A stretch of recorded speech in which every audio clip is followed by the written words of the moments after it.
Good evening, you're now with me, Lorenzo Isaac, for TVS Nightline. Here are the headlines for tonight. Amanah Saham Sarawak announces an interim dividend distribution of 3.0 SEN per unit for the financial year ending June 30th, 2025. Sarawak Premier Dato' Patinggi Tan Sri Abang Johari Tun Openg says he aims to develop the agriculture and tourism sectors in MARUDI and BARAM.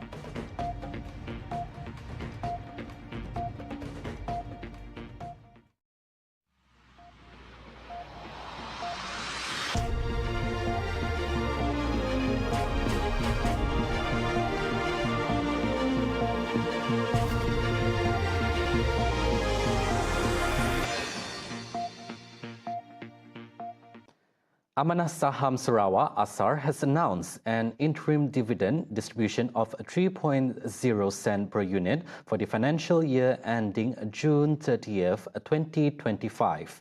Premier Sarawak, Dato' Patinggi Tan Sri Abang Johari Tun Openg, said that the dividend distribution involves 13.23 million ringgit for 57,653 investors, calculated based on unit holdings as of December 31st, 2024.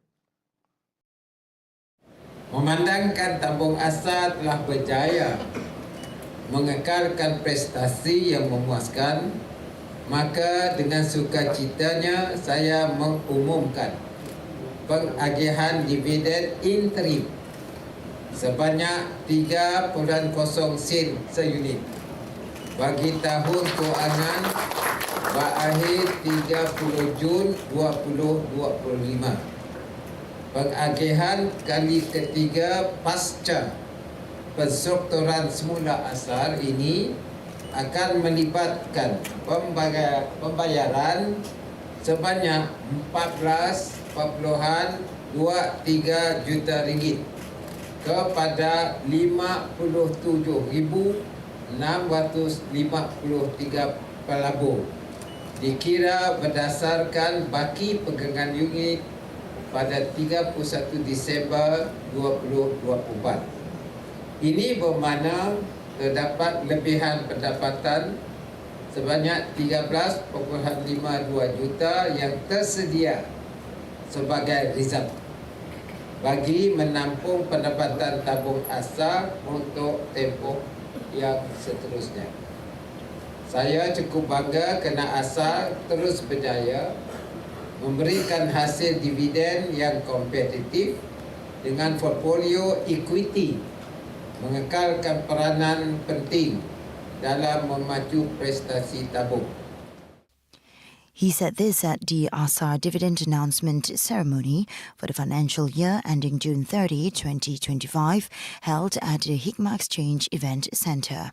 He further revealed that Assar's net asset value had consistently increased to nearly 1 ringgit 14 cents as of December 31, 2024, reflecting a 4.9% growth.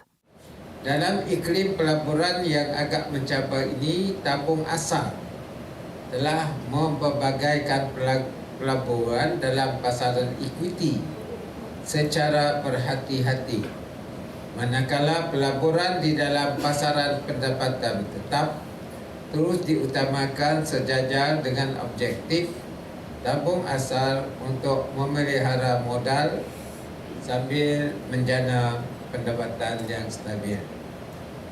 Peruntukan optimum dana antara portfolio equity dan bond telah membolehkan tabung Assar mengekalkan pulangan stabil untuk para pelabur.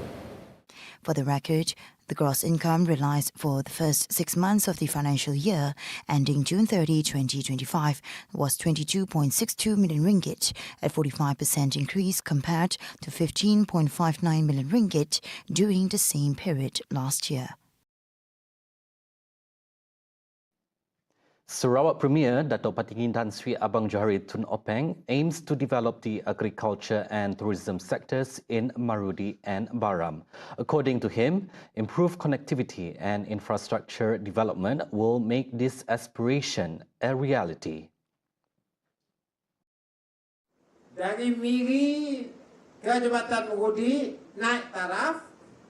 Dari jambatan tu terus kita bangun sampai ke Long Terawan, terus ke Long Iman. Fikir je kita mula semua tu. One loop. Daripada Long Iman terus ke Limpang. Pelancong pun senang pergi ke Bulu. Dan pelancong pun dapat melihat keindahan yang ada di BARAM ini.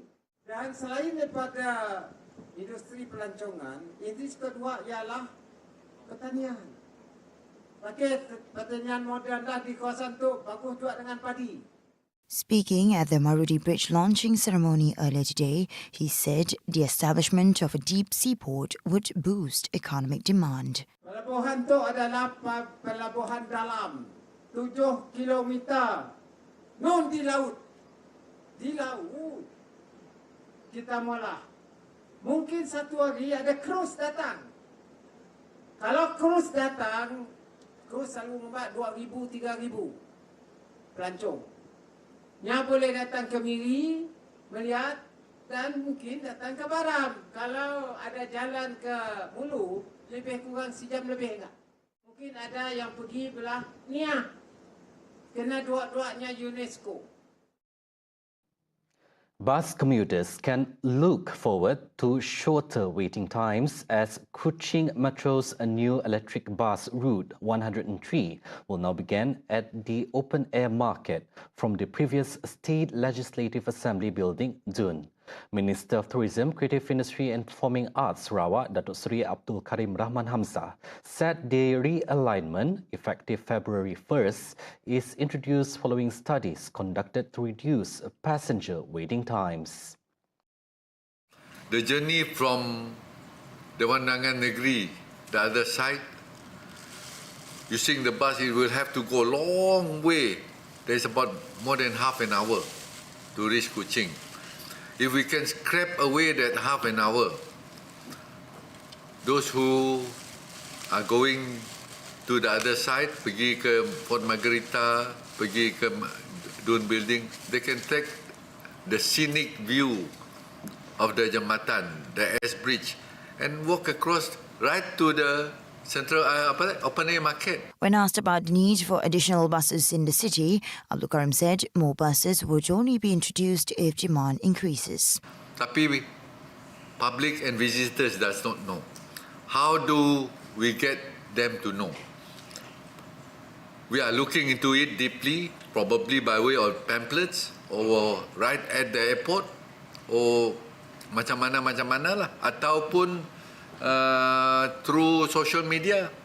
The moment you type Sarawak ke ataupun STB ke, straight away Sarawak Metro is out there, and then where are the routes that Sarawak Metro is going?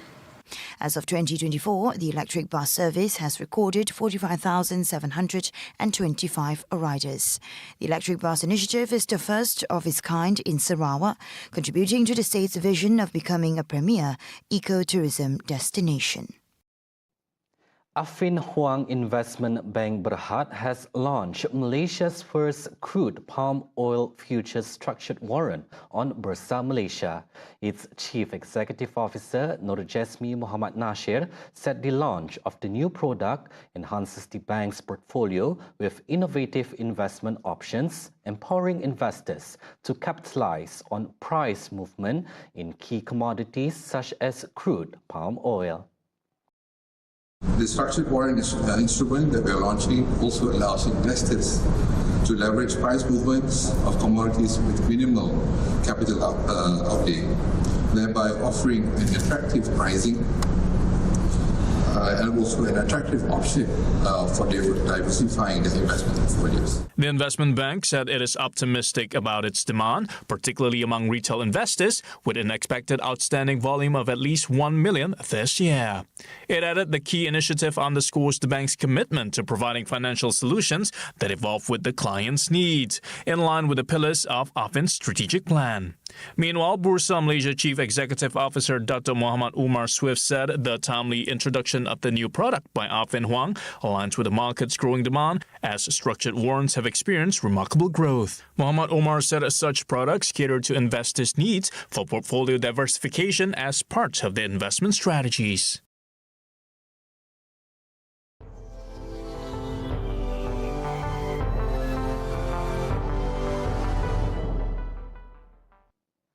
The release of hostages held in Gaza since the October 7, 2023 attack is set to begin this Sunday. Two sources close to Hamas said that the first group of hostages to be released consists of 3 Israeli women soldiers. Israeli Prime Minister Benjamin Netanyahu's office confirmed the news earlier today. However, the process is subject to final cabinet approval and the implementation of a pre-agreed framework. The handover will involve international coordination. The Red Cross, along with the Egyptian and Qatari mediators, will oversee the transfer. Hostages will first be taken to Egypt for medical checks before being handed over to Israel. In exchange, Israel is expected to release the first group of Palestinian prisoners, including those serving lengthy sentences. The highly anticipated exchange could mark a critical step in ongoing efforts to ease tensions in the region. While the agreement brings hope for families awaiting their loved ones, the humanitarian crisis in Gaza remains dire. 8 agencies warn that even with a truce, delivering relief to nearly 2.4 million displaced Palestinians will be an uphill battle. President Joe Biden said the ceasefire would increase much-needed humanitarian assistance to Palestinians. However, aid workers on the ground describe a grim reality. With infrastructure destroyed and essential services in collapse, meeting even basic needs will be a challenge. The UN and agencies like Doctors Without Borders are prioritizing water, shelter, and medical aid. But logistical issues, including damage to the Rafah crossing, make the promised surge of aid difficult to achieve. See the world closer with TVS as we bring you the latest news updates both locally and internationally. For more headlines anytime, anywhere, just head on to our official website at tvsarawak.my or follow us on our social media platforms at TV Sarawak.